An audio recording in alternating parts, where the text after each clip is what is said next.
Údolie Čierneho Hrona, pokryté obrovskými pralesmi, bolo až do 15. storočia ľudoprázdne. Od dávnych čias sa tu sporadicky usídlení pastieri rozumeli aj drevorúbačstvu a od nemeckých lesných robotníkov sa naučili splavovať drevo po vodných tokoch. Od nemeckého Handlungen, kupčenie s drevom, vzniklo pomenovanie handle, handeľci. Pracovali hlboko v horách a prespávali v lesných kolibách. Hre na heligónku sa učili z generácie na generáciu a tieto starodávne pesničky pretrvávajú do dnešných čias. Prvá novinka dnešnej hitparády, folklórna skupina Handeľskí heligónkári. Teraz vám zahráme 3 piesničky z Čierneho balogu.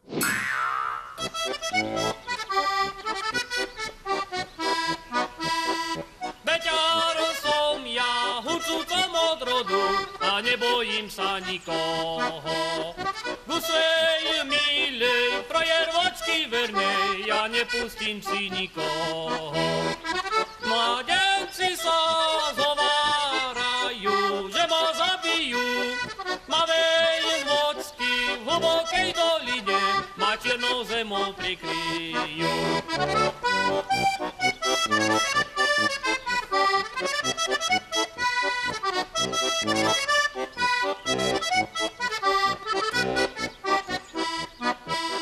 A keď prišla 12. hodina, všetci sa pripravili.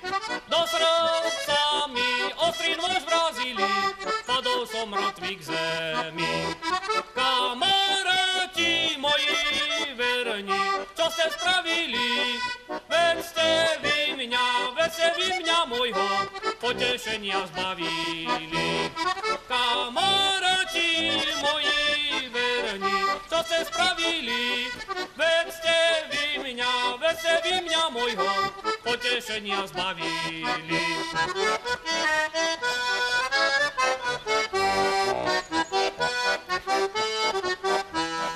Na balogu je pekná záhradka, po nej sa prechodia dievčatka, medzi nimi je Anička moja, do ktorej zaľúbil som sa ja.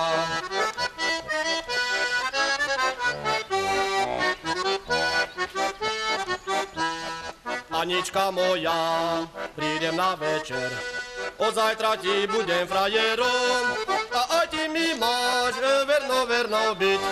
My dvaja budeme vedno žiť a aj ty mi máš verno byť. My dvaja budeme vedno žiť.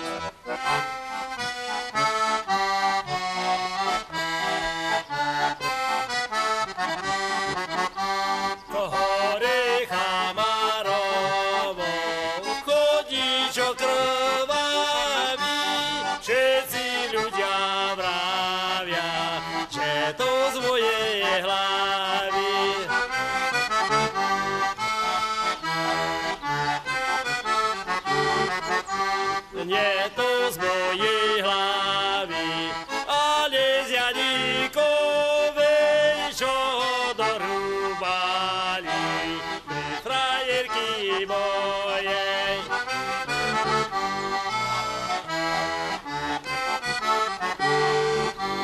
Kamarát môj verný, nechoď mi frajerky, lebo sa nabiješ krvavé poľovky.